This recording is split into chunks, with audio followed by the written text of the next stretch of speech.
নমস্কাৰ আপোনালোকে চাই আছে অসম সংবাদ ২৪ ঘণ্টা। আজি আমি অসম সংবাদ ২৪ ঘণ্টায় আহি উপস্থিত হৈছোঁ শ্বহীদ নগৰী ঢেকিয়াজুলি খণ্ড প্ৰাথমিক স্বাস্থ্য কেন্দ্ৰত।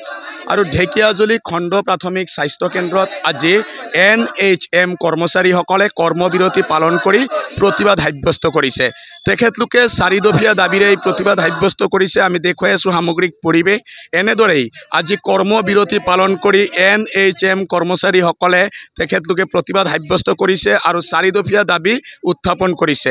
কিয়নো দীৰ্ঘদিনৰ পৰা তেখেতলোকে সেৱা আগবঢ়াই আহিছে যদিও তেখেতলোকক যি স্থায়ীকৰণ ব্যৱস্থা কৰা নহ'ল বা তেখেতলোকৰ মাননিৰ ক্ষেত্ৰতো কিছু আহুৱা থকা বুলি অভিযোগ তুলিছে আৰু তুলি পেলাই আজি NHM কৰ্মচাৰীসকলে এনেদৰে প্ৰতিবাদ সাব্যস্ত কৰিছে। আৰু NHM কৰ্মচাৰীসকলে প্ৰতিবাদ সাব্যস্ত কৰি তেখেতলোকৰ দাবীসমূহ পূৰণ কৰাৰ কাৰণে চৰকাৰক আহ্বান জনাইছে। আৰু ইয়াতে আছে প্ৰতিবাদকাৰীসকল। আমি তেখেতলোকৰ পৰা কিছু কথা জনাৰ চেষ্টা কৰিম। কি ক'ব, আজি দেখা গৈছে 3দিনীয়া কাৰ্যসূচীৰে আপোনালোকে NHM কৰ্মীসকলে প্ৰতিবাদ কৰিছিলে আৰু আজি অন্তিমটো দিন, কি আহ্বান থাকিব চৰকাৰলৈ? আমাৰ চৰকাৰলৈ এইটোৱে আহ্বান, আমি 2006 চনৰ পৰা NHM কৰ্মীসকলে কৰি আহিছোঁ। যেনেকৈ আমি কাম কৰি আহিছোঁ ঠিক তেনেদৰে আমি মজুৰি পোৱা নাই। আমাক সপ্তম দৰমহা আয়োগৰ নীতি অনুসৰি আমাক দৰমহা দিম বুলি কৈছিল চৰকাৰে, সেইটোও আজিকালি কাৰ্যকৰী নহ'ল। সেইটোৰ কাৰণে আমি আজি প্ৰতিবাদ কৰিবলগীয়া হৈছে। দ্বিতীয় কথা হৈছে, আমাক চৰকাৰে নিয়মীয়াকৰণ কৰিব লাগিছিলে, সেইখিনি নিয়মীয়া নকৰিলে অন্যান্য জিলাসমূহত, দেশসমূহত, ৰাজ্যসমূহত, ভাৰতবৰ্ষৰ অন্যান্য ৰাজ্যসমূহত ইতিমধ্যে কিছুমান NHM কৰ্মীসকলক ৰেগুলাৰাইজ কৰিছে, সম কাম সম দৰমহা দিছে। কিন্তু আমাৰ অসম চৰকাৰে আমাক প্ৰতাৰণা কৰি বৰ্তমানলৈকে আমাক একো সুবিধা নিদিয়াকৈ ৰাখিছে। সেইকাৰণে আজি এই প্ৰতিবাদ কৰিবলগীয়া হৈছে আমাৰ। সেয়েহে আমি চৰকাৰক আহ্বান জনাইছোঁ, অতি শীঘ্ৰে আমাক যেন উক্ত সম কাম সম দৰমহা আৰু চৰকাৰৰ যেনেকুৱা ধৰণৰ সা সুবিধাসমূহ আমাক প্ৰদান কৰে, এইখিনিয়ে আমাৰ ক'বলগীয়া। সেয়েহে মই চৰকাৰক বিনম্ৰতাৰে অনুৰোধ কৰিছোঁ, তেওঁলোকে যেন আমাৰ পৰিয়ালসমূহৰ ফালে চাই, আমাৰ কৰ্ম বৃদ্ধিৰ ফালে চাই তেওঁলোকে আমাৰ আৰ্থিক অনুদান বৃদ্ধি কৰি দিয়ে। তাৰ বাবে মই চৰকাৰলৈ পুনৰবাৰ আহ্বান জনাইছোঁ আপোনালোকৰ মাধ্যমেৰে। কি ক'ব আজিৰ দিনটো? আজিৰ দিনটো এইটোৱে জনাম যে চৰকাৰক NHM কৰ্মচাৰীসকলে দীৰ্ঘদিন ধৰি যিখিনি সমস্যাত ভুগি আছে, এই দাবীখিনি যাতে কাৰ্যত সমাধান কৰি দিয়ে। বিশেষত সমকামৰ সমমৰ্যাদাটো আমি বিচাৰিছোঁ আৰু সন্মান সহকাৰে অন্ততঃ NHM কৰ্মখিনিক জীয়াই থকাৰ অধিকাৰটো দিব লাগে। আৰু যিখিনি ৰেগুলাৰাইজেশ্যন নোহোৱা পৰ্যন্ত সপ্তম দৰমহা আয়োগৰ মতে যিখিনি দৰমহা দিব লাগে আমাক সমকামৰ সম অধিকাৰ, সেইখিনি আমি সকলোৱে পাব লাগে। আৰু দেখিছোঁ যে আমাৰ কৰ্মচাৰীখিনি আজি কাৰোবাৰ ধৰক 2-3 বছৰ বা 4-5 বছৰ পিছত অৱসৰ গ্ৰহণ কৰিব। তেওঁলোকৰ অৱসৰ পিছৰ কালচোৱাত লৈ যাবলৈ একোৱেই নাই, কিন্তু গতিকে তেওঁলোকক সেইখিনি সুবিধা দিব লাগে। যদি কোনোবা আমাৰ কৰ্মচাৰীজন মৃত্যুমুখত পৰে, তেওঁলোকৰ ডেথ বেনিফিট একো নাথাকে আচলতে, গতিকে সেইখিনি আমি পাব লাগে। চৰকাৰৰ ওচৰত এইটোৱে দাবী আমাৰ যে আমাৰ যিখিনি কৰ্মচাৰী আছে তেওঁলোকক যাতে অন্তত জীয়াই থকাৰ সুযোগকণ দিয়ে। হয়, ইতিমধ্যে শুনিলে যিখন চৰকাৰে সম অধিকাৰ সম মৰ্যাদাৰ কথা কৈছে, এই চৰকাৰৰ দিনতে আজি NHM কৰ্মচাৰীসকলে নিজৰ অধিকাৰ বিচাৰি সম মৰ্যাদা বিচাৰি আজি প্ৰতিবাদ কৰিবলগীয়া হৈছে। একফালে চৰকাৰৰ সম উন্নয়নৰ শ্লোগান আৰু আনপিনে কিন্তু প্ৰতিবাদত নামিছে আজি যিসকলে স্বাস্থ্য সেৱাৰ লগত জড়িত এইসকল NHM কৰ্মচাৰী। আৰু এনেদৰেই প্ৰতিবাদ কৰি তেখেতলোকে ৪ দফীয়া দাবী উপস্থাপন কৰিছে। আৰু তেখেতলোকৰ দাবীসমূহ যদি পূৰণ কৰা নহয়, আগন্তুক দিনত এই প্ৰতিবাদে আৰু ভয়াৱহ ৰূপ ধাৰণ কৰিব বুলি তেখেতলোকে বিগত 2টা দিনে হুংকাৰ দি আহিছে। আৰু ইয়াতে আৰু প্ৰতিবাদকাৰী আছে, আমি তেখেতলোকৰ পৰাও কিছু কথা জনাৰ চেষ্টা কৰিম। কি ক'ব বাইদেউ, আজিও দেখা গৈছে আপোনালোকৰ প্ৰতিবাদ অব্যাহত আছে? হয়, এনেতো প্ৰথম অৱস্থাত আমি 3দিনীয়া প্ৰতিবাদ কৰিম বুলিয়ে আমি ধৰিছিলোঁ আৰু আশা ৰাখিছিলোঁ যে চৰকাৰে 3 দিনৰ ভিতৰত আমাক চকু মেলি চাব বুলি। কিন্তু দুখ লগা বিষয় যে বিগত 2টা দিন আমি ইমান প্ৰতিবাদ কৰিলোঁ সমগ্ৰ অসমত, কিন্তু আজিলৈকে মানে তেওঁলোকে ইমান সদনত বহি তেওঁলোকে ইমান ভাষণ, বিভিন্ন ধৰণৰ বিষয়বস্তুক লৈ পেলাই আলোচনা কৰি আছে, কিন্তু আমাৰ এই যি পৰিস্থিতি, এই পৰিস্থিতিৰ ওপৰত একো আলোচনা কৰা আমি নেদেখিলোঁ।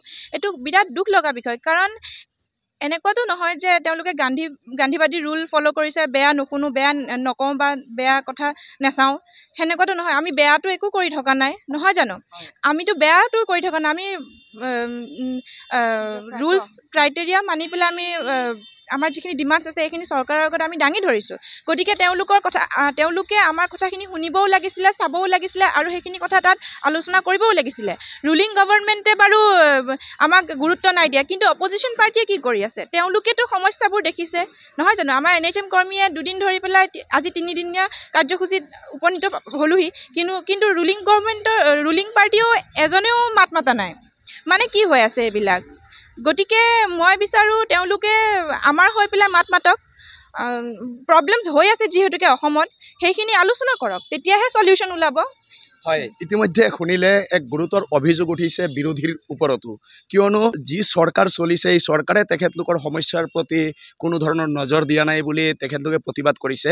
আৰু তাৰ পিছত বিৰোধীয়ে যি প্ৰকাৰে সদনত বা বিধানসভাত বলিষ্ঠ ভূমিকা ল'ব লাগিছিল তেখেতলোকৰ এই সমস্যাক লৈ, কিন্তু সেই বলিষ্ঠ ভূমিকা কিন্তু বিৰোধীয়েও ল'ব নোৱাৰিলে। আৰু সেইকাৰণে আজি ক্ষোভ প্ৰকাশ কৰিছে NHM কৰ্মচাৰীসকলে, আৰু ক্ষোভ প্ৰকাশ কৰি তেখেতলোকৰ যি 4 দফীয়া দাবী অতি শীঘ্ৰে পূৰণ কৰাৰ দাবী জনাইছে। অন্যথা আগন্তুক সময়ত তেখেতলোকে এই প্ৰতিবাদৰ যি কাৰ্যসূচী ইয়া বৃদ্ধি কৰিব, এয়া কিন্তু নিশ্চিত হৈ পৰিছে তেখেতলোকৰ ভাষ্যৰ পৰা। আৰু আমি দেখুৱাই আছোঁ সামগ্ৰিক পৰিৱেশ। কি ক'ব বাইদেউ, আজি 3য় দিনৰ প্ৰতিবাদ চলি আছে, কিন্তু কোনো সঁহাৰি নাই চৰকাৰৰ বা বিৰোধীৰো কোনো এই ক্ষেত্ৰত সদনত বলিষ্ঠ ভূমিকা দেখা নাই বুলি আপোনালোকৰ অভিযোগ, কি ক'ব? হয়, আজি আমাৰ লাষ্ট কাৰ্যসূচী, যিহেতু আজি আমি 3 দিন ধৰি ইয়াত ধৰ্ণাসূচী আৰম্ভ কৰিছোঁ। অল অসম NRSM হৈ আমি সকলোৱে আগবাঢ়ি ওলাই এই নিজৰ কৰ্মৰত এৰি ইয়াত ৰাজপথত বহিবলগীয়া হৈছে।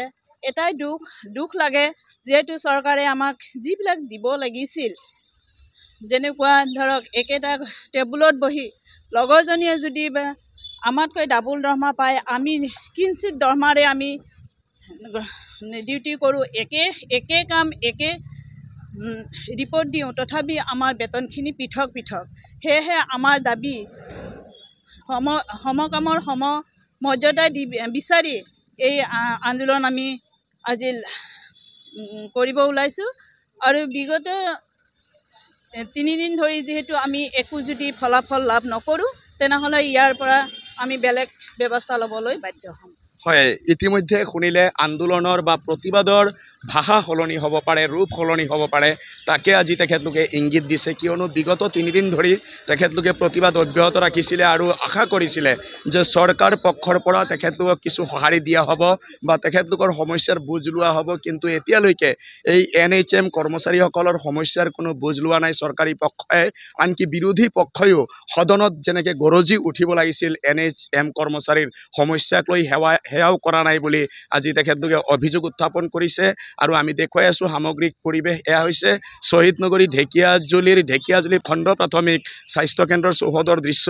আৰু এনেদৰেই NHM কৰ্মচাৰীসকলে কৰ্মবিৰতি কৰি বিগত 3 দিন ধৰি প্ৰতিবাদ সাব্যস্ত কৰি আহিছে। আৰু তেখেতলোকে যেতিয়াই কৰ্মবিৰতি কৰাৰ লগে লগে কিন্তু এতিয়া স্বাস্থ্যকেন্দ্ৰই হওক বা উপ স্বাস্থ্যকেন্দ্ৰসমূহত এতিয়া কিন্তু এক অচল অৱস্থা হৈ পৰিছে। ৰোগীসকলৰ মাজত হাহাকাৰ পৰিস্থিতিৰ সৃষ্টি হৈছে। আৰু এই চৰকাৰে যি সময়ত স্বাস্থ্যখণ্ডত আমূল পৰিৱৰ্তনৰ কথা কৈছে, তেনে অৱস্থাত কিন্তু স্বাস্থ্যকৰ্মীসকল কৰ্মৰ পৰা বিৰত হৈ আছে, আৰু যাৰ কাৰণে ৰোগীসকলে কিন্তু ব্যাপক অসুবিধাৰ সন্মুখীন হৈছে।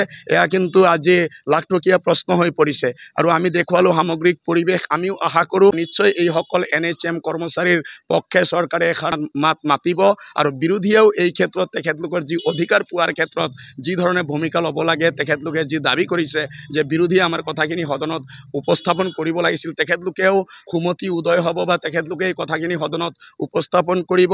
আৰু আমি আমাৰ তৰফৰ পৰা অসম সংবাদ 24 ঘণ্টাই সম্পূৰ্ণ দেখুৱালোঁ। আমাৰ যিখিনি কৰ্তব্য আমি নিষ্ঠা আৰু সততাৰে পালন কৰিছোঁ। আমি আশা কৰোঁ চৰকাৰেও নিজৰ কথা মতে কাম কৰক, বিৰোধীয়েও যেনেকৈ নিজৰ দায়িত্ব তেখেতলোকে পালন কৰক, তাৰে আশা কৰি সকলোৱে অসম সংবাদ 24 ঘণ্টা চাই থোৱাৰ কাৰণে মই প্ৰশান্ত বৈশ্যই শ্বহীদ নগৰী ঢেকীয়াজুলি খণ্ড প্ৰাথমিক স্বাস্থ্যকেন্দ্ৰৰ প্ৰাংগণৰ পৰাই সকলোলৈ ধন্যবাদ জ্ঞাপন কৰিছোঁ।